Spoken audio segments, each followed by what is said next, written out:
তোমার ওটা কত বড়, পারতেছি না তো। উফ, আর একটু শোনা। ওটা বের করো, লাগতেছে তো।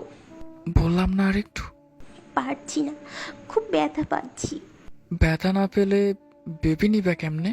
এই বলে এত জোরে দিবা? কেন, মজা পাচ্ছ না? শোনো। পাচ্ছি, কিন্তু অনেক ব্যথা পাচ্ছি। এই তো হয়ে আসছে। আর একটু চুষো।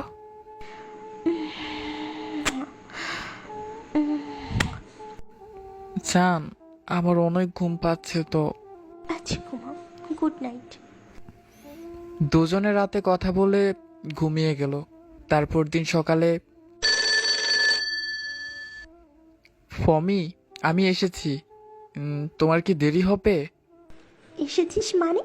বের হওয়ার আগে একবার ফোন দিবি না, বুদ্ধু কোথাকার। তাহলে কি আমি চলে যাব? আরে না, একটু ওয়েট কর, আসছি। শিয়াবের এই একই সমস্যা। তাদের বেসের সবাই সবাইকে তুই করে বললেও সিয়াব কাউকে তুই করে বলতেই পারে না। পমি হলুদ রঙের একটি শাড়ি পরেছে। পমিকে দেখে সিয়াবের সেই পুরনো কথাটা মনে হলো। শাড়িতে কোনো মেয়েকে যতটা সুন্দর লাগে তার অন্য কোনো পোশাকে সম্ভবই নয়। পমিকে আজ মনে হচ্ছে আকাশ থেকে নেমে আসা কোনো অপ্সরী, কিন্তু মুখ ফুটে কিছুতেই সেটা বলতে পারলো না।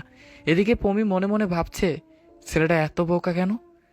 ওকে দেখানোর জন্যই তো আসতে বললাম, অথচ ভদ্রতা করে একটি কথা বললো না।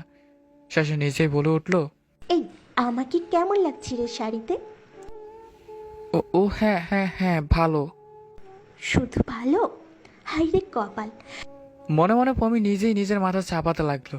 শিয়াবকে রিকশায় কাঁচুমুচু হয়ে বসে থাকতে দেখে পমির একটু মায়াই লাগলো। এই, তোর কি কোনো সমস্যা হচ্ছে? না না, প্রথম উঠছি তো।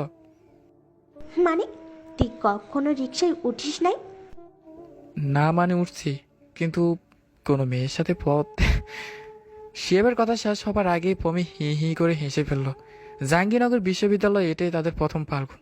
এই তো সেদিন পরিবেশ বিজ্ঞান বিজ্ঞান বিভাগে ভর্তি হলো দুজনে। দেখতে দেখতে 2 মাস কেটেও গেছে। এই 2 মাসে শিয়াব পমির মতো অসম্ভব ভালো একজন বন্ধু পেয়েছে। রিক্সা অতিথি পাখির লোকদের সামনে আসতেই পমি বলল, চলো ওখানে বসি। কত পাখি, কি সুন্দর। বলতো, এই যে পাখিরা এত দূর দেশ থেকে আমাদের এখানে উড়ে আসে কেন?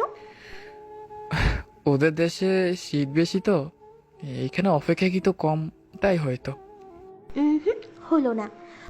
তাহলে ওরা এখানে উড়ে আসে কারণ ওরা পাখি, ওদের টানা আছে।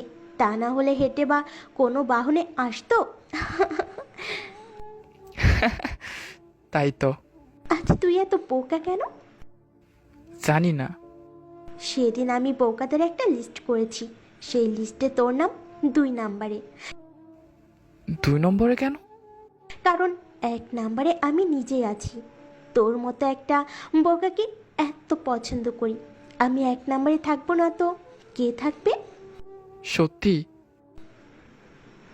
সত্যি না তো কি, কিন্তু আমার কপালটা এতটাই খারাপ, এই জিনিসটাও আমাকেই জানতে হলো। তুই নিজে থেকে বুঝলি না। Thank you. দীর্ঘ 10 সেকেন্ড দুইজন দুজনের চোখের দিকে তাকিয়ে হেসে ফেলল।